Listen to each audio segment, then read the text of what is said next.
Hey, tonight we're exploring something quiet, something old. The kind of story that's been flickering through human memory since long before we knew how to write it down. You're sitting near a fire now, a fire that isn't entirely yours. It could be a campfire deep in the forest, or a hearth in a cave long forgotten by the maps. It crackles softly, not demanding your attention, just offering a presence. Warm, flickering, hypnotic shadows stretch out along the walls, dancing gently without a sound. They don't frighten you, not here, not now, but there's a part of you that still notices them. Some ancient corner of your nervous system, still quietly tracking movement. You don't need to respond, you just know. It's the kind of knowing that comes from the bones.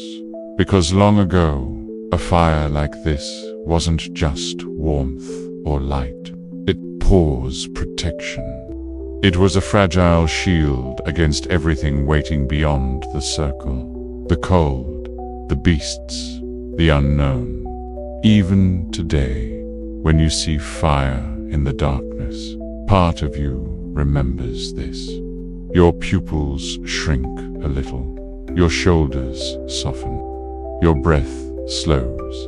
The amygdala, that almond-shaped structure nestled deep in your brain, lights up differently, pure around fire. It doesn't just process danger, it processes belonging, familiarity, and even sacredness. Evolution wired you to both fear and love fire. It was your oldest tool, and your first mystery. Anthropologists believe early humans began tending fire nearly 2 million years ago, long before Homo sapiens, even before language. But fire didn't just change what we ate, it changed where and how we slept. You imagine the shift. Before fire, restless sleep in trees, or curled on high rocks, ears twitching, muscles half awake. After fire, circles of safety, communal warmth, a shared watchfulness. Dreams could finally unfold in full. Some scientists now believe fire is what allowed deep sleep to evolve in our species. REM sleep, the stage where you dream flourishes when you feel safe. And fire was the first illusion of safety in a wild and endless world. So, as you sit here now, you're not just relaxing, you're participating in an ancient ritual. Watching fire is one of the oldest things humans do when they're about to rest. There are even studies showing that blood pressure drops when people stare into a flame. Time dilates, breath deepens. You become a little less animal and a little more something else, more still, more inward. And here's a quietly fascinating twist. Researchers from the University of Alabama found that heart rates consistently decrease after just 15 minutes of watching fire, but only when it crackles. The sound seems to matter just as much as the light, like your brain is trained to decode not just the image, but the rhythm of safety itself. Now consider this. Your fear of the dark isn't about the dark. It's about what might live just beyond the reach of the light, and what lives there isn't always danger. Sometimes it's imagination. Sometimes it's memory. Sometimes it's the ghost of a story your ancestors never quite finished telling. One eerie detail worth holding on to, in Paleolithic caves. There are handprints, human handprints, pressed into walls so deep and dark that the painters must have crawled hundreds of feet underground, carrying fire just to leave them. No other purpose, just hands in the dark. Not art, not message, just presence. Like someone saying, I was here. I knew this place. I feared it too. Maybe you would have done the same, because fear wasn't always weakness. It was precision. It was intuition wrapped in biology. Your ancestors feared what needed to be feared. The sudden sound, the shifting shadow, the silence after movement. And then they passed that vigilance down to you. So now, even in a locked room, on a safe street, in a familiar world, there's a part of you that still perks up when the lights go out. A part of you that listens harder. And that part is very old. You might wonder, will that ever go away? Will we ever evolve beyond this ancient anxiety? Maybe not. Because maybe fear isn't meant to vanish. Maybe it's meant to soften, to become a signal rather than a storm. Something that helps you navigate shadow instead of running from it. Researchers still wonder if our love of campfires is nostalgia encoded in biology, or a side effect of the way fire reshaped the human brain. No one's certain. But here you are, soothed by the light of something that once saved your life and shaped your dreams. You shift slightly, feel the warmth along your legs. Watch the flames lean left, then right, as if pulled by some silent, ancient breath. No need to interpret, just observe. This moment belongs to the very first you, the version of yourself that existed before. By identity, before time, before the world became so noisy and fast. This fire has waited a long time for you to return to it. And here you are. The flames begin to lower now, not extinguished, just dimming like your thoughts. You don't need the fire as much anymore. Not tonight, but still, the shadows keep dancing, and something very old inside you watches. The fire fades behind you now, but its warmth still clings softly to your skin. You rise and begin walking, not urgently, not far, just enough to let the coolness of the evening touch your arms. Tall trees gather in loose silence around you, their trunks like pillars, their leaves whispering secrets to no one in particular. There's a strange kind of peace here, but also something else. That low-level alertness that wakes up when you step away from safety. It's subtle, almost imperceptible. A breeze brushes the back of your neck, and you turn slowly. You see nothing but your body. Notices in the soft architecture of your brain.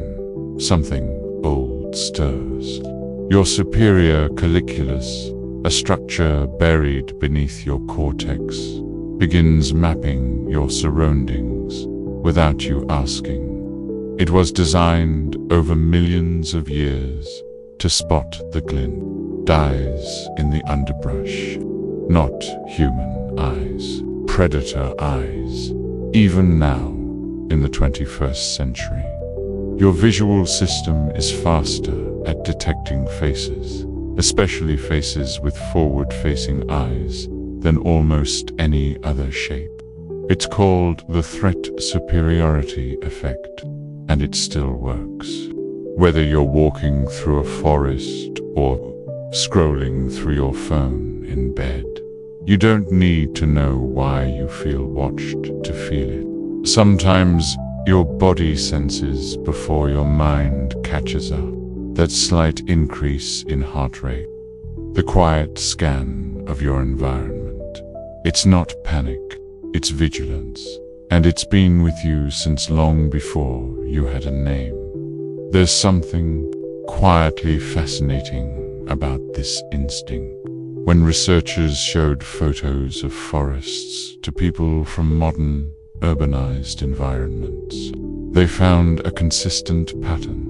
Images with hidden animals, even if the animal was extremely well camouflaged, activated the amygdala more intensely than empty forest scenes.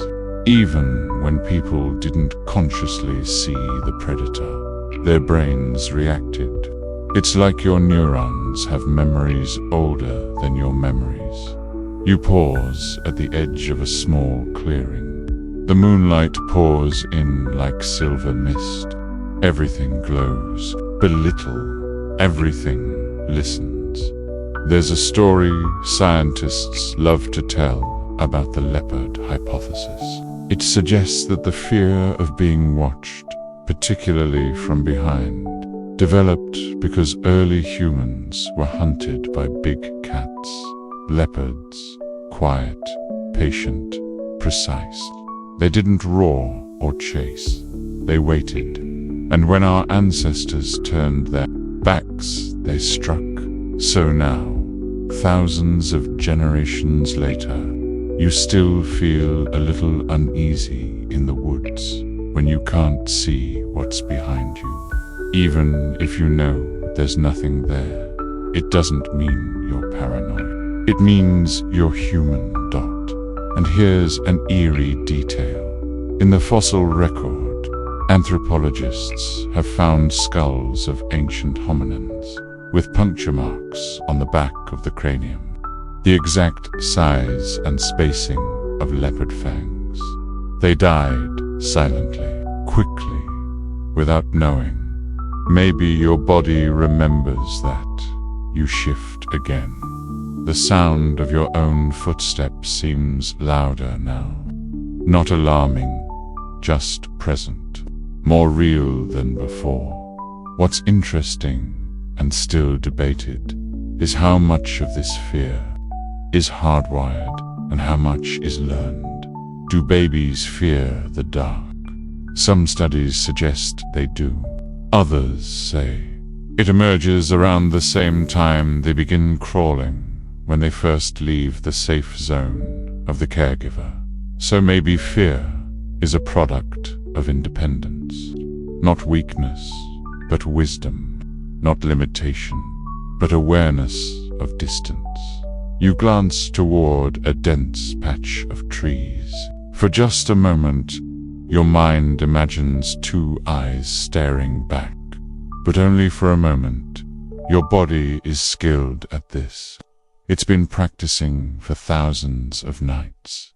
Each twitch of the ear, each narrowing of the eye, even your sense of hearing becomes sharper in moments like this. Evolution tilted the odds in your favor, just slightly, with every ancestor who survived by noticing the unnoticed. And still, researchers wonder why so many modern fears persist even in the absence of true danger. Why does a hallway seem different when the lights are off? Why do we imagine faces in the patterns of trees or behind us in mirrors? Maybe it's not imagination. Maybe it's residual instinct, echoes of a time when being wrong didn't cost buy you anything, but being too slow did. There's a comfort in knowing this, that the tightness in your chest when walking alone at night isn't a flaw. It's a message, a signal passed down through bone and blood. It says, you are here, you are alive, stay aware. And yet, even in this ancient alertness, there's peace. Because no predators stalk you now. No eyes gleam at the edge of your firelight. Only trees, only shadows, only the soft hush of a world that's always been half seen, half felt. You take a breath, deep and slow. The forest exhales with you. The moment passes, but the lesson remains. Not all fear is meant to stop you. Sometimes it simply keeps you company. You continue walking, not hurried, not lost, just gently drawn forward. The forest is thicker here, though it's not oppressive. The trees don't crowd you, they hold space. The ground underfoot is soft, padded with damp moss and fallen leaves, layers of time woven into soil. Each step makes the faintest sound, like a heartbeat muffled by distance. But it's a rhythm you start to notice, the syncopation of footfalls and breath, breeze and branch, leaf and loam. There's a kind of pulse here, not yours, not the earth's exactly, but something shared between the two. You stop, let your eyes settle. Everything is still at first, but as your gaze lingers, the illusion of stillness dissolves. A moth flutters by in a crooked loop. A leaf shifts without wind.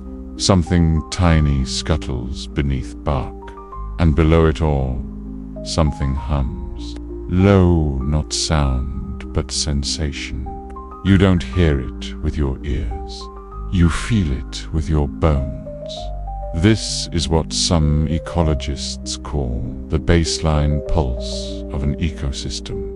The subtle interplay of temperature, humidity, vibration, and pheromonal drift. Your body, ancient as it is, still knows how to read it. Not with logic, with presence. You kneel, letting your fingers brush the forest floor.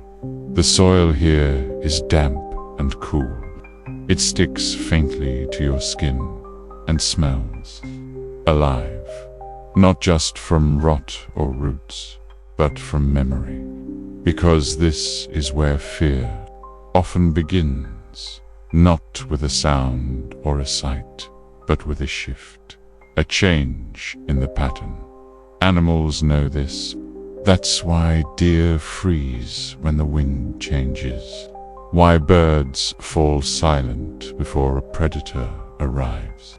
Why you, even now, sense the difference between a forest that welcomes you and one that doesn't. There's a fascinating fact buried in this moment. Your skin, your largest organ, contains specialized receptors called mechanoreceptors that respond to the tiniest vibrations. They can detect the rumble of distant thunder, the footfall of a predator, or even the minute tremors caused by another person's movement. It's why you sometimes feel like something's approaching, even when you haven't seen or heard it yet. This sensitivity likely helped your ancestors survive when vision failed, in darkness, in fog, in dense forests like this. And here's where it gets eerie. Some indigenous groups describe a phenomenon known as the hush. It's not silence exactly, but a pause, a sudden stilling of wind, bird, insect, breath, just before something happens. A storm, an animal, a death. The forest, they say, inhales. And tonight you felt that pause too. But not because danger is near, because the past is near, because you're walking through layers of human memory embedded in soil. You look up and notice the light dimming as the canopy thickens overhead. Sunset is still far off, but the green ceiling above has grown more opaque, filtering the sky into cool hues. You keep walking slowly, letting your senses stretch. The strange thing is, despite everything your body remembers about the wild, you don't feel afraid right now. Not really, because part of you recognizes this place. Not the specific trees, not the trail, but the state of being here. A kind of ancient attention, a full body listening, the kind you were built for. Biologists refer to this sensation as biophilia, the instinctive bond between humans and the natural world. It's not a metaphor, it's measurable. Heart rate's slow, cortisol drops, attention becomes soft but steady. And yet, in this intimacy with the natural world lies a paradox. You are both of it and wary of it. You love the wild, but the wild once hunted you, so even in peace, fear hums beneath the leaves. Not like an alarm, more like a memory, a shape the forest holds when no one's watching. Researchers still debate whether this tension, this constant undercurrent of alertness in nature, is helpful in modern life. Some argue it fosters mindfulness.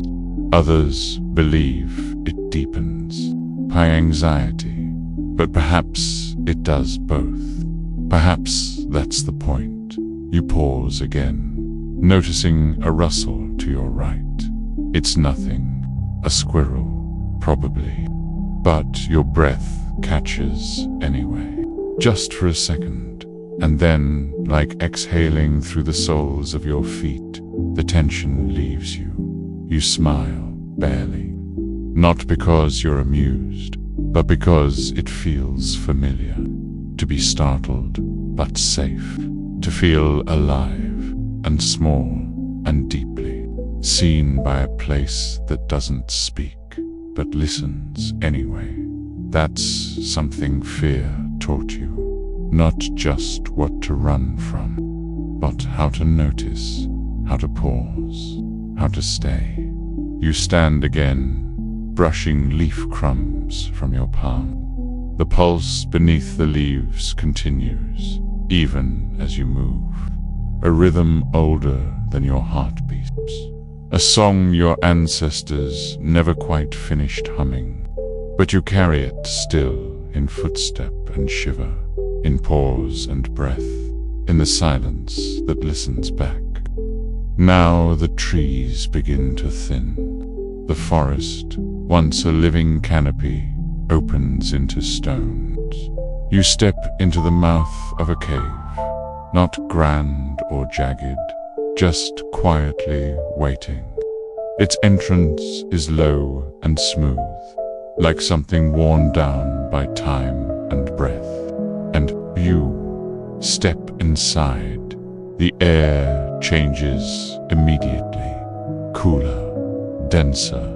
The scent shifts too, from bark and moss to mineral and shadow. Your footsteps echo softly, then more loudly as the rock narrows around you. Every movement becomes a sound. Even your breath grows visible in the chill. There's something about caves. They don't feel like places you go into. They feel like places that receive you, places that remember, and in a way, they do. Because caves are some of the oldest human spaces we've ever found. Older than villages, older than shrines, older than language. Maybe in France. The Chauvet cave holds drawings made more than 36,000 years ago. Lions, rhinoceroses, mammoths, animals long extinct. The artwork is delicate, purposeful, almost reverent. But it's not just the art that haunts. It's where it was drawn, deep inside the earth, beyond where sunlight could ever reach. The people who made these marks crawled into the darkness, carrying torches and silence. You pause near the cave wall. No drawings here, just the rough surface of stone. But still, something lingers, as if the rock itself once held its breath. As if stories live here, just outside the range of speech. Your footstep brushes a pebble, it clinks, then settles. And for a moment you hear it, a faint noise behind you, a second footfall. No, just your mind replaying the sound, but your body still tightens. This is called backward masking, a neural reflex where your brain reinterprets sounds after they've occurred. It's why sometimes you hear your name in white noise, or footsteps in the hum of a fridge. Your brain is always scanning for patterns, even where there are none. And in places like this, silent, echoing, it has room to invent. But that doesn't make it false. It just makes it human. Because deep down, you know this. Caves were never just shelter. They were thresholds between light and dark, known and unknown, self and other, dot and fear, love's thresholds. There's a quietly fascinating fact about how sound behaves in caves. Low-frequency sounds can travel for hundreds of meters through rock. Early humans may have chosen chambers for rituals based on how the echoes behaved. Some areas resonate like drums, others swallow sound entirely. Imagine how that would feel, to shout and hear your voice multiplied, or to whisper and hear nothing at all. Now consider this eerie detail. In several Paleolithic caves, researchers have found red dots painted high up, where no normal torch could reach, far from any artwork. They weren't decorations, they weren't signatures, just markings placed in spots with the most acoustic resonance. It's as if someone long ago was mapping the sound of the cave, as if silence had a shape worth remembering. You sit now, resting against a wall, feeling the coolness of the stone through your back. No light except what your mind imagines. The stillness isn't frightening, it's full, like the pause between breaths, the moment just before a story begins, and yet your ears keep listening to something that might not be there. Two footsteps behind you that never arrive. Fear isn't just anticipation of danger. Sometimes it's the awareness of being alone with yourself. And caves, like dreams, amplify that awareness. Some researchers believe that time perception shifts in complete darkness. People placed in deep caves for long periods often lose their sense of day and night, even of how long they've been underground. Minutes stretch, hours fold. You might feel like you've only just arrived, or that you've always been here. You trace your fingers along the wall beside you. Rough, cool, a crack runs like a vein through the surface. Maybe once someone else touched this same spot and felt the same pause, the same pull into stillness. Fear has always been part of this space, but not in the way you think. It's not a scream or a sprint. It's a stillness, an invitation to pay attention. And you do. You close your eyes. The cave doesn't disappear. It deepens. The silence becomes textured, not empty, but ancient. You wonder, why did they come here? Why leave light behind to crawl into darkness? To paint animals they would never see again. To mark silence with red pigment. Researchers still debate this. Some say it was ritual. Others say it was reverence. A few say it was art for art, play's sake. But maybe it was this, a way to speak to the fear itself, to sit with it, to echo it, to leave a trace of your own presence in the dark. You breathe in, and the cave breathes with you. Stone holding sound like water holds light. Nothing chasing. You. Nothing waiting. Just the memory of motion. And a feeling just behind your shoulder that says, you're not the first one here. Step out of the cave slowly. The light outside feels different now. Pale, subdued, as if the day has softened around the edges. There's a hint of dampness in the air. Rain has passed, or is about to arrive. The scent reaches you before. Anything else does not sharp, not sour, just deep. It settles into your awareness before you even name it. Because smell does that. It bypasses language, goes straight to memory. And long before you learned to speak, your ancestors smelled danger before they saw it. You pause here, just beyond the cave's edge, and inhale again. The scent is layered petrichor, wet earth, and beneath that, something metallic.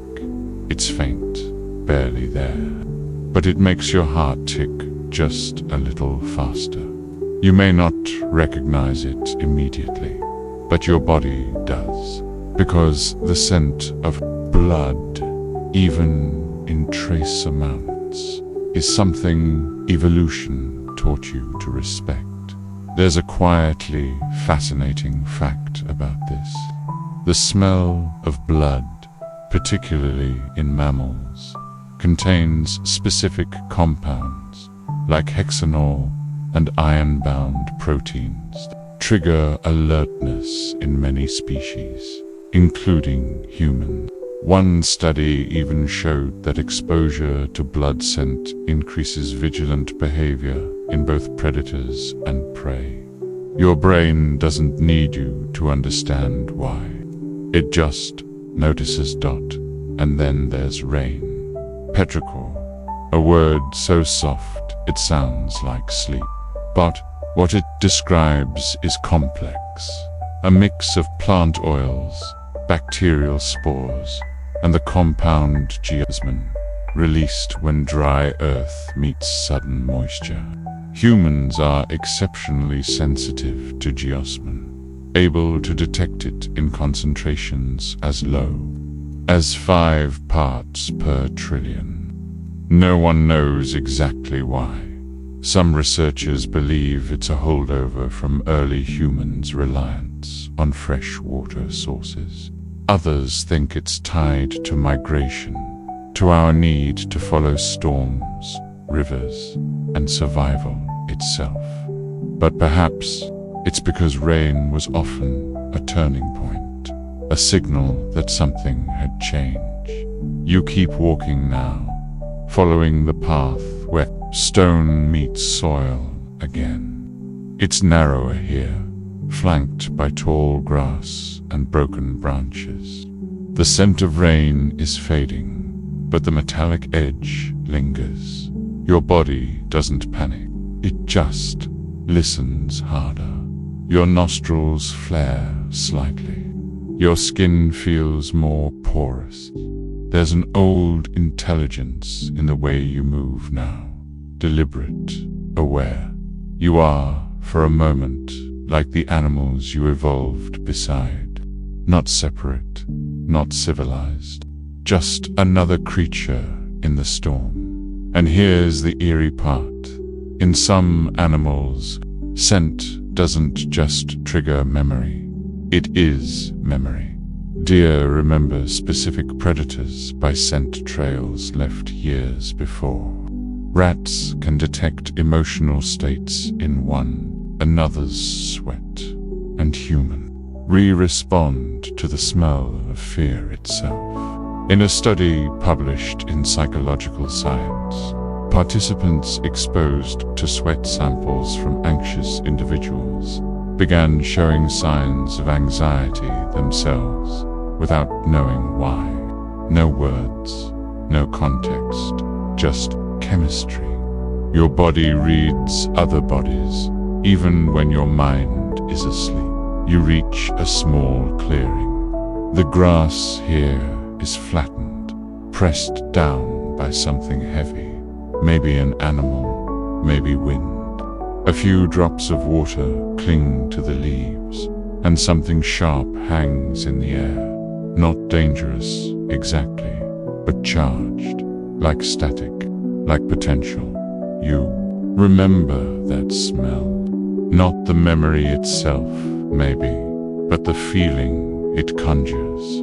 The sensation of being ready, without knowing what for. It's an ancient state. One scientists call priming. Your senses heighten, your muscles prepare.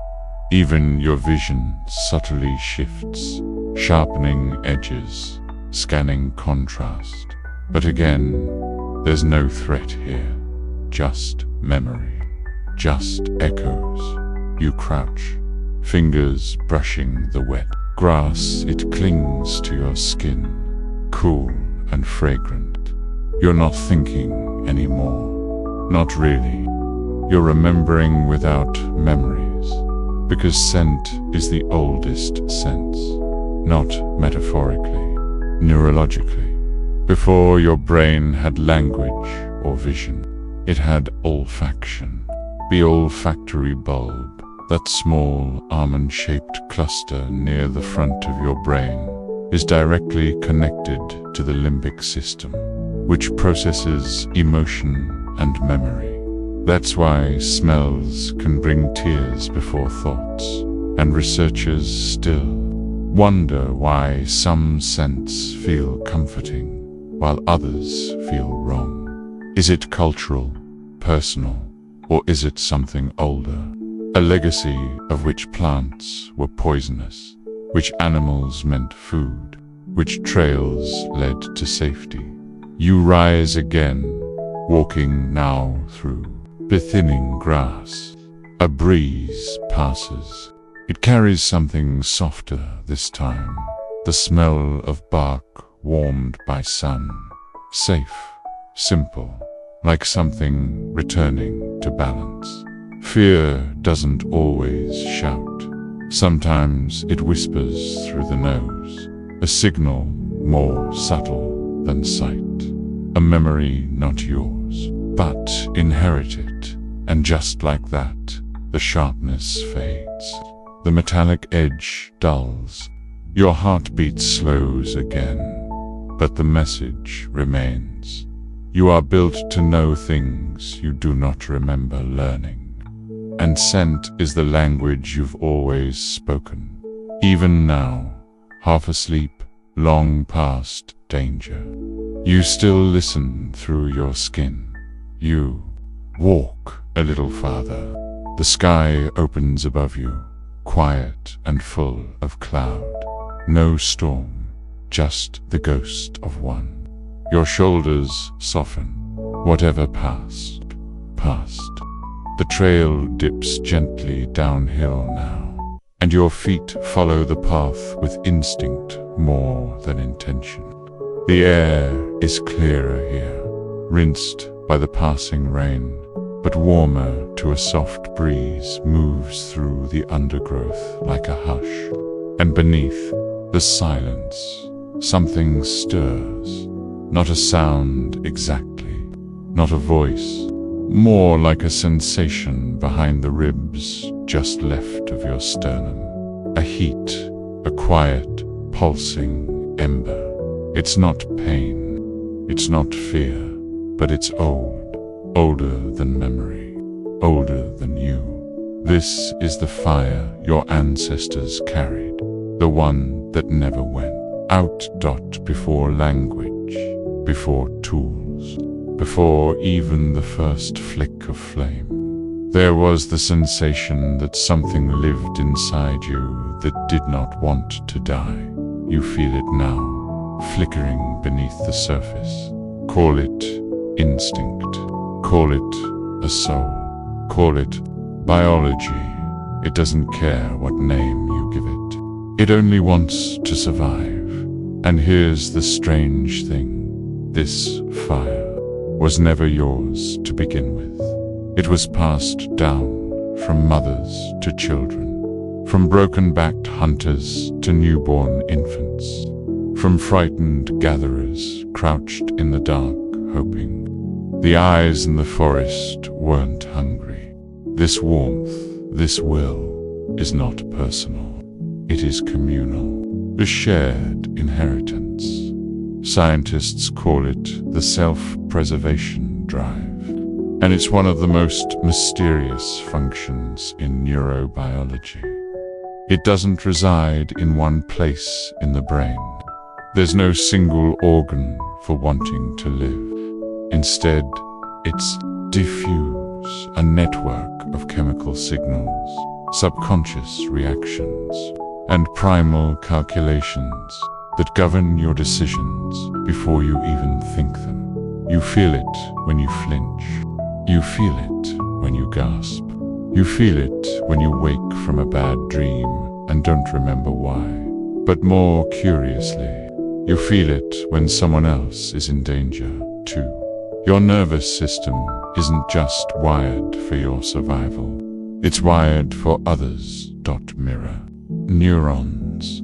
Those silent watchers in your brain fire when you witness someone stub their toe, cry out in grief, or cradle a child. Your chest tightens when theirs does. Your breath slows when theirs calms. And that's the real fire. The one that burned not just to stay alive, but to keep each other alive. You stop here, at the base of a wide tree. Its bark is cracked, its roots like ancient fingers curling into the earth. You rest a hand on its side, warm, not hot, but warm. It's been absorbing the day, and now it shares what it kept. That's what fire was too, a gift, not owned, but offered between people who feared the night and people who said, "Stay close, I'll watch while you sleep." Fire, once shared, became ritual, then language, then community. And somewhere in that long chain, fear found its place, not to isolate, but to unite, to make us look at one another and say, "Don't go too far. I need you here." Your bones remember that, even now. That's why when someone screams, even a stranger, your muscles react. That's why when a baby cries, every adult nearby flinches, turns, listens. Not because you're trained, because you're wired, because the fire doesn't live in one person, it lives in us. You sit at the base of the tree now.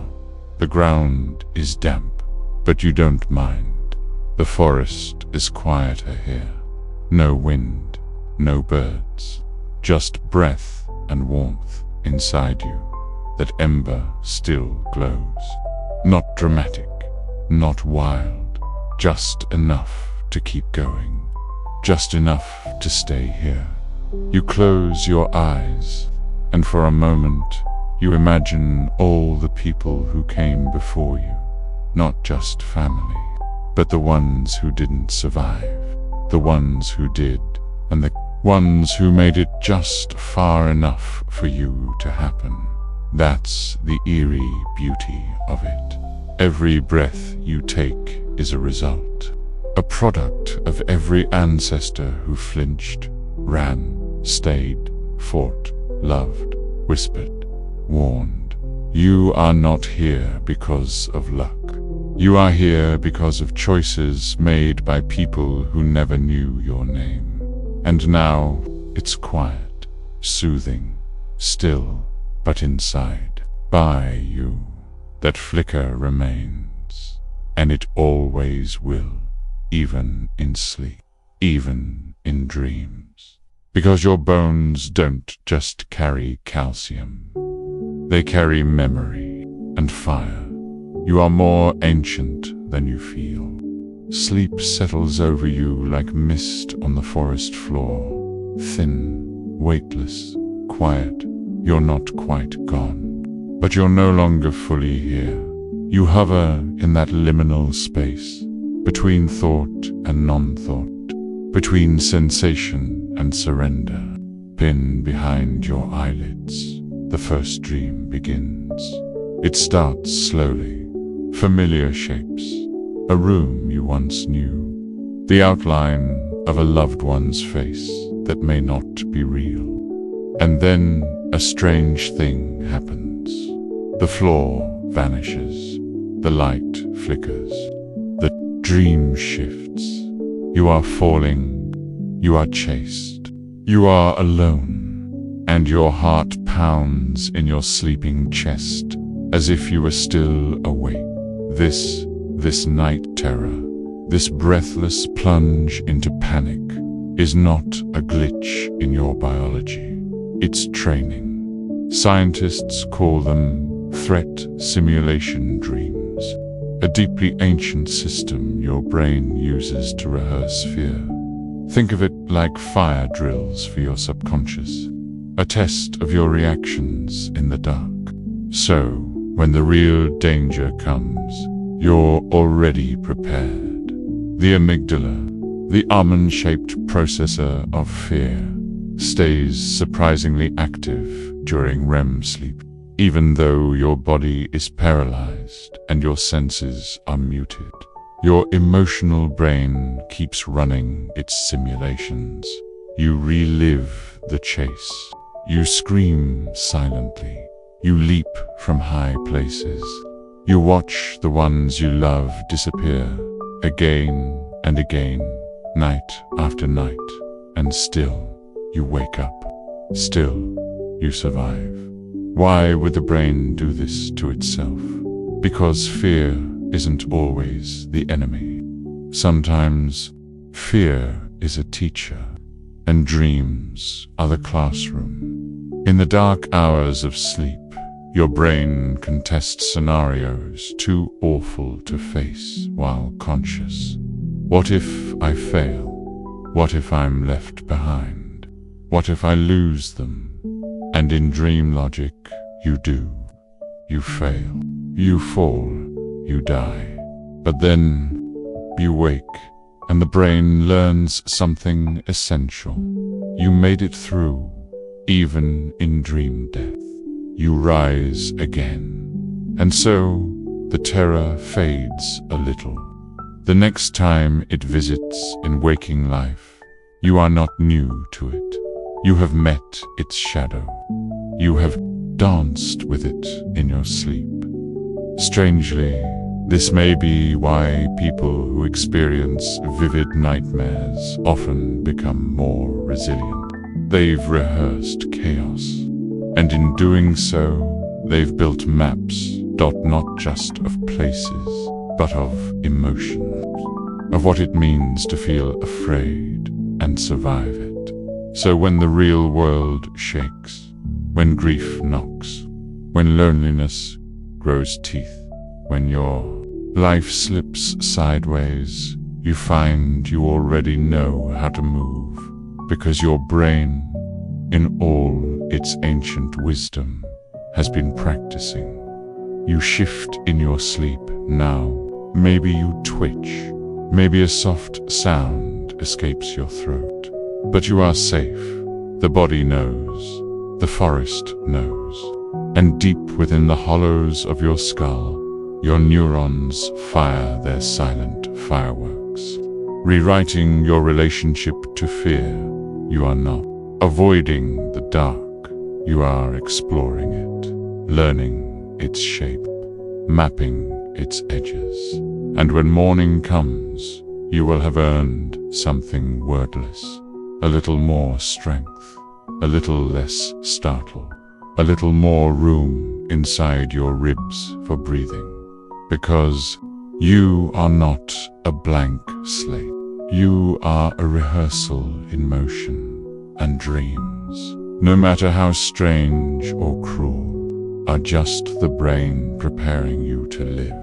So let them come, even the worst ones. They are not curses, they are lanterns, lit from within, burning softly through the corridors, of your mind, teaching you, again and again, that even in the face of death, you wake and you go on. You are deep in the forest now.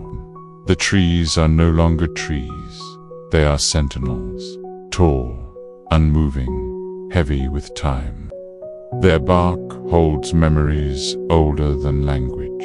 And in the center of this dreamscape, there is a hollow tree, its trunk split, open like a wound. Its insides dark and inviting, not evil, not good, just ancient. You walk toward it.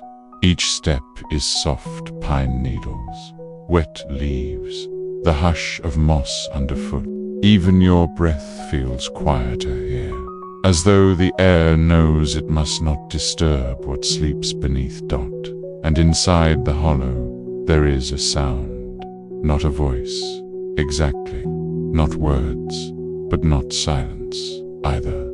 It's something between wind and memory. A whisper not meant to be understood, only felt. You lean in, and in that moment, you are no longer just you. You are every creature that has ever paused at the mouth of the unknown, uncertain whether to enter or flee. You are the first primate startled by the shape of a snake. You are the child who swears the dark corner moved. You are the villager who avoids the woods after sunset because someone else once didn't. The whisper curls around your ears, and your body answers with goosebumps. Not fear, exactly, but recognition. Your nervous system doesn't know mythology from memory. It responds to patterns, to danger, to the unfamiliar. And over millennia, your ancestors learned to assign meaning to these strange sensations. The rustle of leaves became a ghost. The groan of wood, a spirit. The hollow tree, a portal to something other. Fear became a story, not to entertain, not even to control, but to explain the inexplicable, to give the unknown a shape, and in doing so, feel a little less powerless. Even today, your brain still seeks faces in the fog, still hears intention in random creaks, still finds whispers in the wind, and meaning in the shape of shadows. It's called agency detection bias, a relic of our evolutionary past. Better to mistake the wind for a predator than the predator for wind. You inherited that caution, not just in your mind, but in your bones. It's why horror movies make your heart race, why ancient ruins stir awe and unease, why a hollow tree be in a dream can make you pause, just like now. You place your hand on the bark. It's rough, but not unfriendly. The whisper quiets, not gone, just respectful. as if it knows you've heard enough for now. And maybe that's all it ever wanted, not to scare you, but to be noticed. You step back. The forest exhales with you. Birds chirp again, somewhere high above. A breeze moves through the canopy, shaking loose a single golden leaf that spirals toward your hand.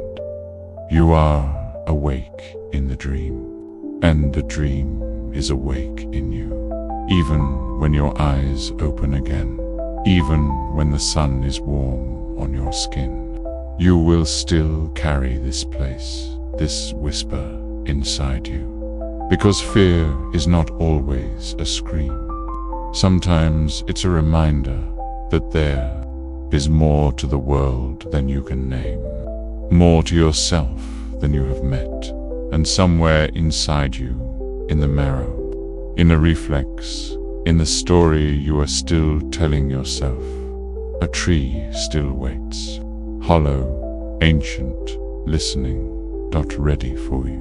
When the next whisper comes, you are walking now, not through a forest, but across a wide and open land.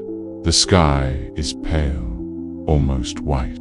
The ground beneath you crunches softly, coated in frost that does not melt. No footsteps behind you, only the sound of your own breath, slowed by cold, carried by wind. There is no danger here, but your body doesn't know that. It remembers something, a tightness in the stomach, a flicker of uncertainty, the absence of warmth, not painful, just endless. You don't feel hungry, but something inside you does. A memory not from this life, but from thousands. It lives in the layers of your DNA, passed down like a whisper from those who came before. Once, long ago, you didn't always know when the next meal would come, or where, or if, and so your body adapted to conserve, to anticipate, to fear. The lack, even now, when your pantry is full. Even when you live surrounded by light and convenience, your body still holds onto that unease. It's why you may crave sugar during stress, why you store fat even when there's no famine, why comfort food is more than comfort. It's survival dressed as nostalgia. The ice crunches under your step. Ahead, you see a small shelter, poor, made of stone and bone and hide. It's ancient, but familiar, as though you've seen it in a dream you didn't know you had. You enter, inside, a fire, small, quiet, surrounded by stones. Beside it, a bundle of dried roots, nothing more, but enough you sit, and in the warmth, your nervous system starts to let go. Not completely, but enough to remember something important. You come from a long line of survivors, not kings, not heroes, just people who made it through cold seasons, through hungry nights, through days when the sky stayed gray and food was only a hope. You're not separate from them. You are them, with layers of comfort laid on top. But your brain still scans for scarcity, still saves energy when it can, still hoards, still fears the cold, even from a heated room. This is not weakness. This is wisdom, built not in libraries, but in the silence of winter nights, when a handful of grains meant everything. You look around the shelter, no photographs, no stories written on paper, and yet the memory survives in you, in your hormones, in your heartbeat, in the odd sadness that comes with the first frost. You reach toward the fire, and the flame doesn't flicker. It leans toward you, as though recognizing something kindred, and suddenly you are not afraid. Not of hunger, not of emptiness, because you understand. You were never alone in those moments. You carried with you every ancestor who had made it through worse. The flame whispers, not with words, but with warmth, and you answer by staying, by resting, by giving your nervous system something it never truly had the luxury of. Enough food, enough heat, enough safety to stop scanning the horizon, even just for now. And as the wind outside grows stronger, the walls of the shelter do not move. They were built from memory, from instinct, from bone. You are safe here. You may have never known starvation, but your body did. You may never feel the endless cold, but your ancestors did. And every time you rest, every time, butte without fear, you honor them. The fire burns low. The roots are untouched. You're not hungry anymore. Not because you've eaten, but because you've remembered. And sometimes, that's what the body needs most. Not food, not heat, but permission to feel full, even in sleep, even in dreams, even in the coldest part of your soul. You curl near the fire. The wind howls, but inside you are home. The storm arrives without warning, not with sound, but with a sudden thickening of the air. You step out of the shelter, and the wind presses against your skin like a memory trying to return. There is no lightning, no thunder, just a pressure, deep, wide, and ancient dot. It moves through the sky like something alive, and you feel, without seeing, that something is watching, not malevolent, not kind, just observing. You felt it before, that tingle on the back of your neck when you were alone, but not alone. You called it paranoia. Your brain called it survival, because once upon a time, you were watched by predators, by rival tribes, by things in the dark with sharper teeth and quieter steps.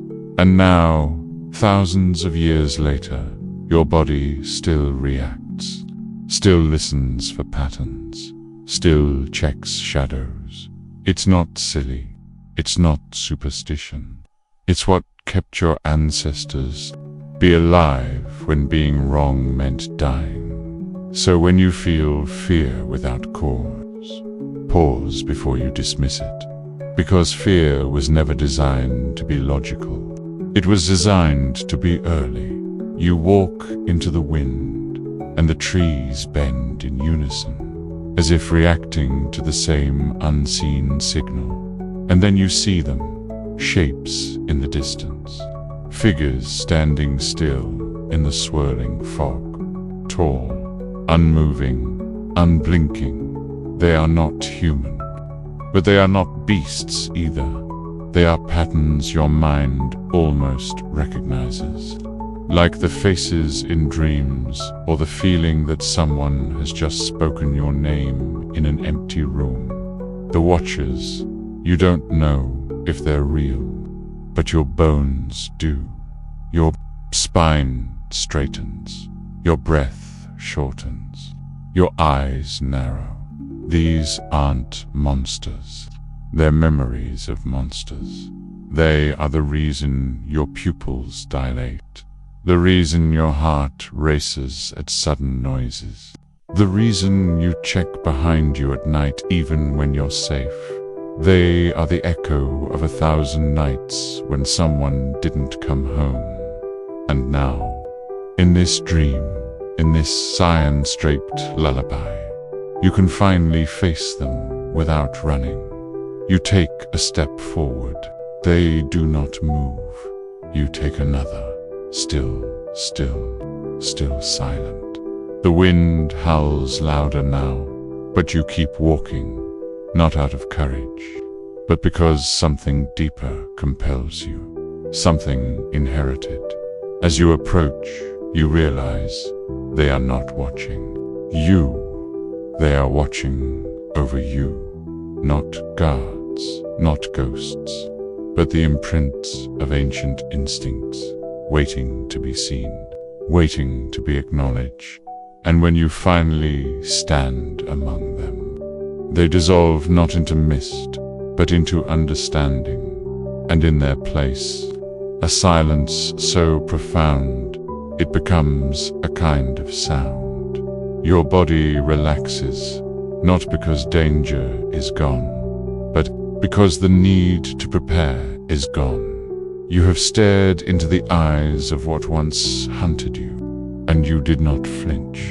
You remembered them, and in doing so, you freed yourself from them. The wind calms, the storm breaks, and the sky above is now clear.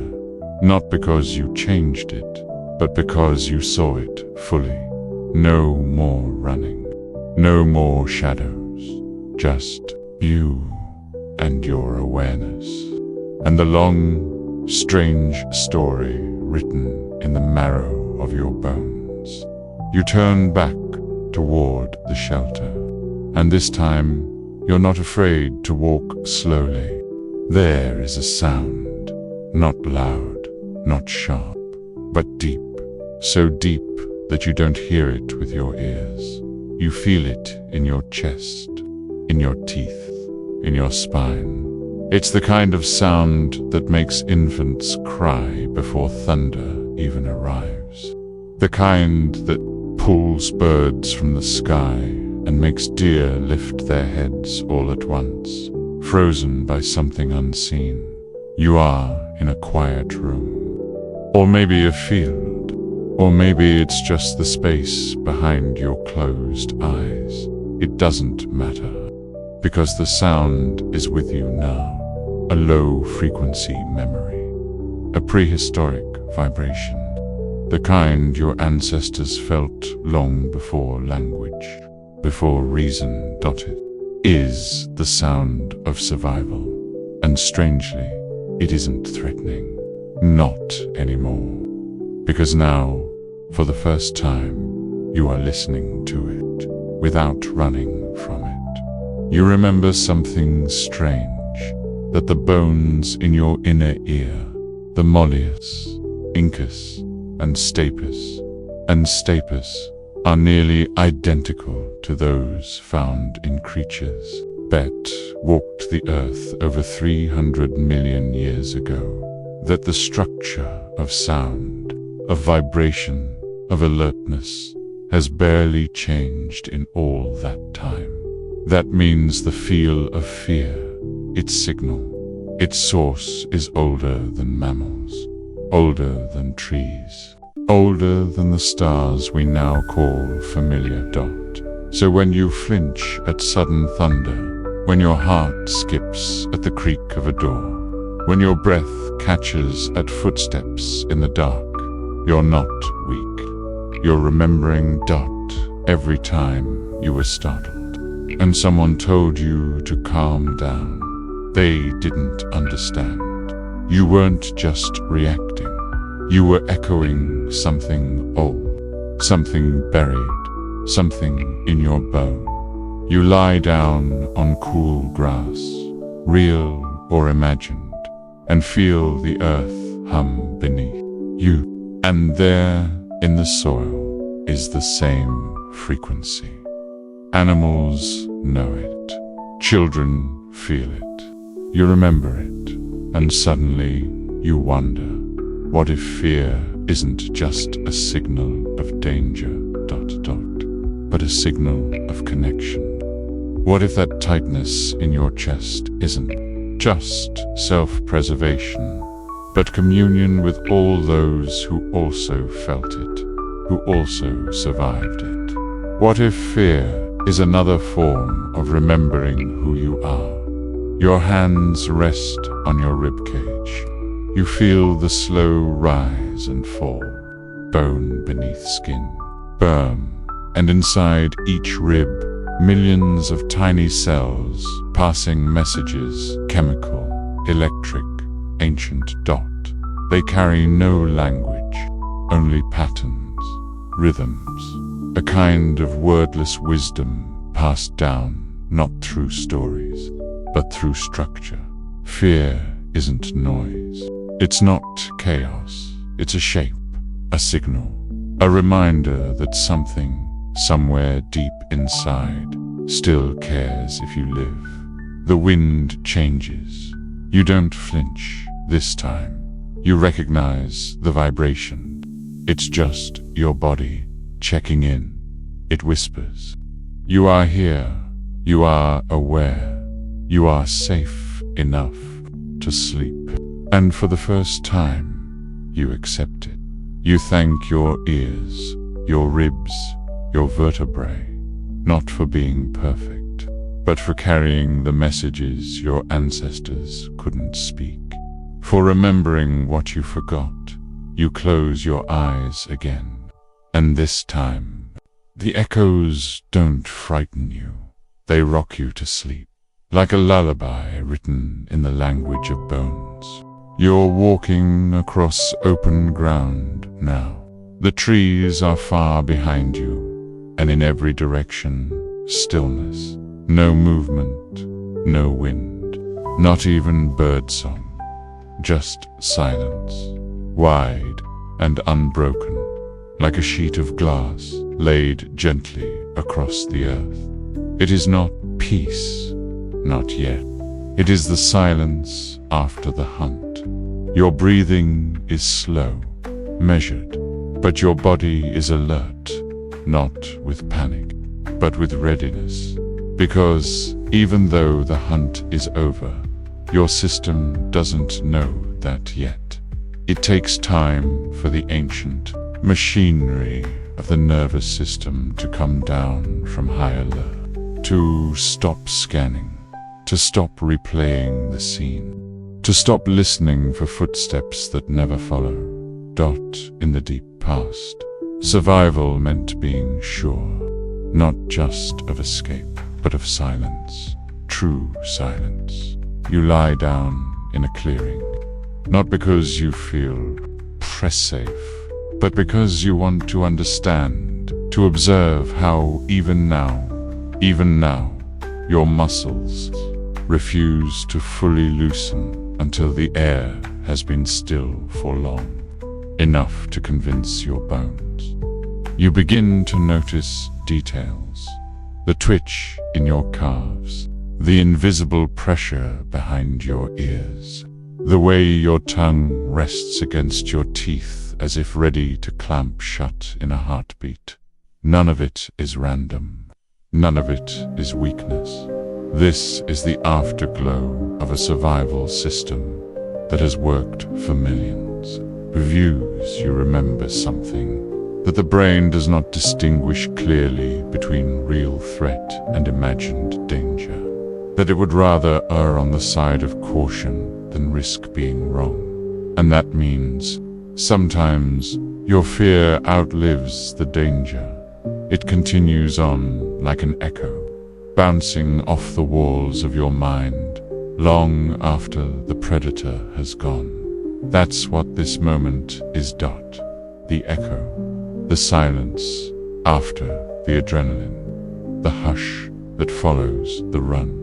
The faint vibration of memory still resonating in your tissue. You feel it in your shoulders, as if they're still trying to shield your neck. In your toes, still curled slightly against the imagined earth. In your eyes, which are wide, but not afraid, just watching. And then something shifts. You notice the way the grass moves. Not from danger, but from a breeze. You notice how the sun has warmed the stone beside you. that no new sound has broken the air in minutes, that your breathing is no longer a conscious effort. You are slowly being released by your own body, by the systems that have held you since before memory. This busy is what your ancestors waited for, the true silence, not the quiet that hides fear, but the quiet that proves it has passed.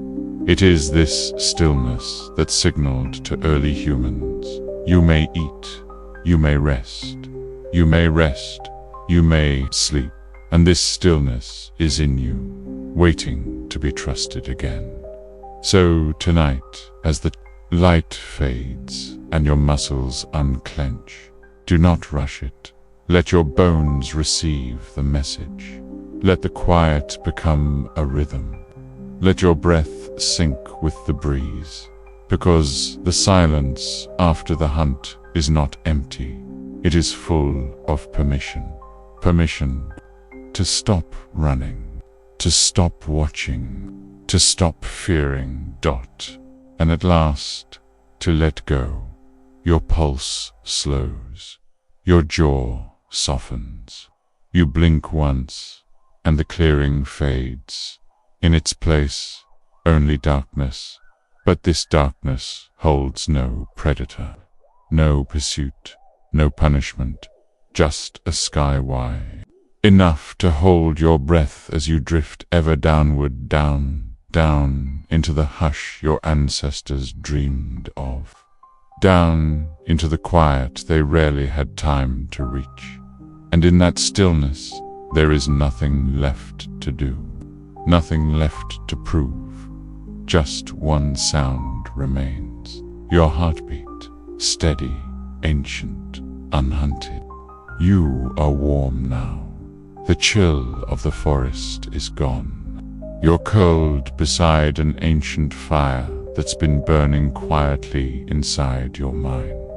You didn't notice when it was lit, but you feel it now.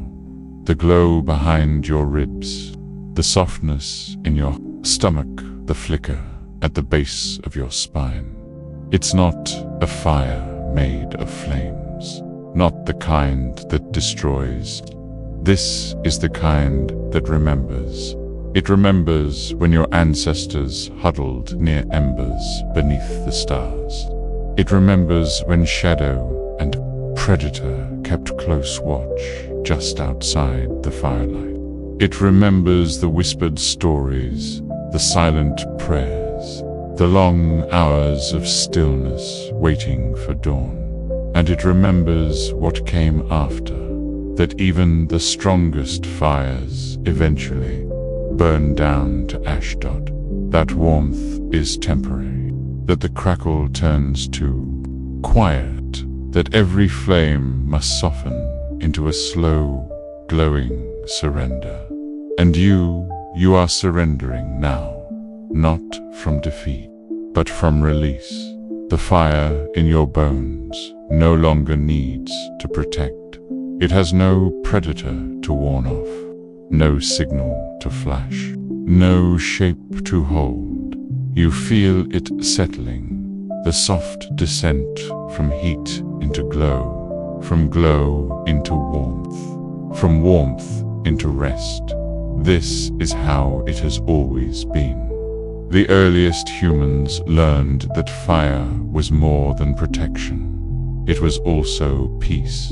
It was also rhythm. It was the sound that let their nervous systems unwind. You can almost hear it now. The tiny pops, but the shifting coals, the sigh of wind curling around a circle of stones.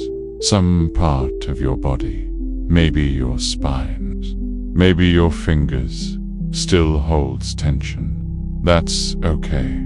Even fires take time to die down. And while you lie here, your mind begins to cool, one thought at a time. The things that chased you, not here. The decisions waiting for you, not now. The effort of holding everything together. Not needed, there is only this moment, this space, this soft internal fire turning slowly, gently into embers. You remember, ash is not the end. Ash is a beginning. Ash is rich. Ash feeds the soil. Ash is what the forest uses to start again. And so do you. Because long before you had language, your body knew this rhythm. Burn, glow, rest, sleep. You inhale, and with that breath, a puff of imaginary smoke rises from your chest and fades into the air above you. Not a flame now, just warmth, memory, whisper. You are part of a lineage of sleepers who kept their people safe, who rose with spears and dreams, who gave in to sleep only when the fire said, "You are safe, you may sleep. I will keep watch." That message is still burning in the deepest chambers of your mind, not in words, but in sensation. Your fingers uncurl, your jaw softens again. Your thoughts drifting further now from the edge of awareness. One last ember flickers in your chest, then dims, not gone, just resting. The fire has returned to ash, and ash, as you know, makes the softest pillow. Sleep comes quietly, like falling into earth, like becoming dust and warmth and breath, like forgetting that you ever needed to fear. The air holds you, the ground welcomes you, and the story, this long, slow story of ancient fear and survival, pauses its telling, not because it is finished, but because now you are finally allowed to sleep. You are still deeper now, further from the surface than you've been all night. You don't feel the blanket anymore, or the weight of your limbs, or the hum of the room around you. You feel something else, a silence that's not empty, but ancient, a stillness that hums with memory. This is not the sleep of comfort. It is the sleep of something that got away. The kind of sleep a small creature takes after a chase that almost ended it. A fox curled beneath roots, its breath sharp and ragged but alive. A deer tucked in tall grass, trembling slowly to stillness as the sky changes color. A bird with ruffled feathers and a heartbeat that finally begins to slow. You are all of these. You are none of these. You are something older and softer. You are the breath of something that once fled, but does not need to flee tonight. You do not need to hold your body like a shield anymore. You do not need to keep the world at arm's length, because what chased Pew is gone now. Or maybe, just maybe, it was never real to begin with. Not the way fear told it. Fear loves to exaggerate. It paints shadows larger than the bodies that cast them. It whispers that silence means danger, that stillness means threat, that if you fall asleep, you'll miss the next alarm. But tonight, your body has called fear's bluff, and you can feel it, that quiet celebration in the marrow of your bones. You made it, whatever it was, you survived. And now, you sleep like prey that escaped, not with tension, but with relief. Your muscles give in to gravity. Your breath deepens without asking. Your thoughts scatter like birds from branches, leaving only the sky. Even your fears, those old, growling things, they are tired too. They curl up next to you, yawn toothlessly, and sleep. There is no more running, no more watching the brush for movement, no more listening for twigs to snap. Tonight is for stillness. Tonight is for exhale. And if your ancestors could see you now, the long chain of frightened mammals who ran, hid, watched, survived, they would weep with joy, because you get to rest. You, the living proof that they endured, that their vigilance was not wasted, that their fears led somewhere softer. Sleep deeper. Let your pulse slow to the rhythm of moss. Let your brainwaves drift like fog over field. Let your memories rearrange themselves gently in the dark. There is nothing chasing you now. Even your thoughts have lost their sharp edges. They drift like reeds in moonlit water, not needing to solve, not needing to plan. You are no longer the punted. You are the one who made it home. Let that truth sink in. Let it become your nest. Let it surround you like feathers, like fur, like earth warmed by sun. You are safe. You are safe. You are safe. And the sleep you are entering now is so deep, complete, that even the sky feels heavy above you. No images remain, no names, no words, just the slow, slow rhythm of something that used to fear death but now chooses peace. Just the silence of the forest after danger passes, the hush of leaves unbothered by wind, the breath of prey that got away, and you did. You got away, so sleep now. Sleep like the survivor you are. Sleep like the wild thing that made it through the storm and now hears only rain on leaves. Only the heartbeat of a world that no longer needs to chase or flee. Sleep and let the body that once ran become the body that only dreams. Somewhere beneath your skin, beneath your blood, beneath even your bones, there are dreams, old ones.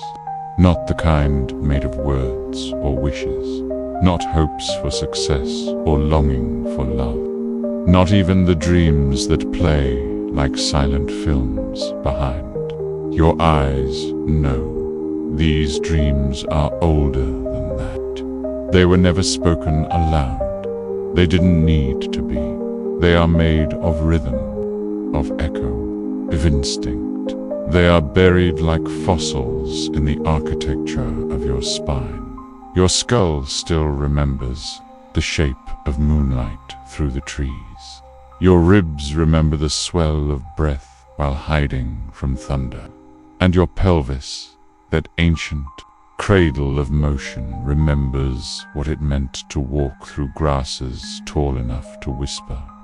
These are not your memories, but they are yours, passed down like lullabies, like shadows, like tools. In your deepest sleep, you return to them. You feel it now, don't you? That deep warmth radiating up from the root of you, the part of you that does not know time or place or name, only presence. Only the hum of being alive in a world that spins without asking. Only the soft electricity that pulses inside every vertebra. A current that says, we have always dreamed. We have always survived. We will always return. And in this moment, floating somewhere between thought and nothing, you are closer than ever to the beginning. There is a dream there.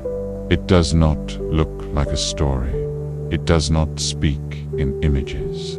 It is not about dragons or flying. It is quieter, slower, older. It is the dream of safety, of being carried, of being fed, of being known without having to explain. It's the dream of a heartbeat, so close to your own that you stop remembering where one ends and the other begins. It's the dream of warmth when the wind bites, of darkness that wraps, not swallows, balm silence that doesn't threaten but welcomes, and it's yours. Always was, buried deep in the bedrock of your bones. The longer you stay here in this place, beyond fear, beyond thought, the more clearly you feel it, not as a movie, not as a voice, but as a yes in your marrow, as a soft release in your jaw, a loosening in your hands, a breath that no longer needs permission. You are returning to a version of yourself that never needed armor, that never had to perform, that never once asked, "Am I enough?" Because you were the breath before words. You were the body before shape. You were the pulse before pressure. You still are. Let the dream stay with you now. Let it drift through your bloodstream like moonlight. In dark water, it doesn't need to make sense. It only needs to be felt. You may forget it in the morning. You probably will, but your body won't. Your spine will remember. Your hands will carry it. Your eyes will shine with something just a little softer, a little older. You are not just a person living a life. You are the echo of thousands before you. You are the dream still, dreaming itself into tomorrow. So go deeper, float into the current of bone-deep memory. Sink into the warmth beneath thought. There is no more night. There is no more name, only sleep. And the dreams your bones never stopped dreaming. Only stillness, and the soft hum of a body remembering itself. Sleep now. Sleep all the way down. Sleep until even your skeleton smiles.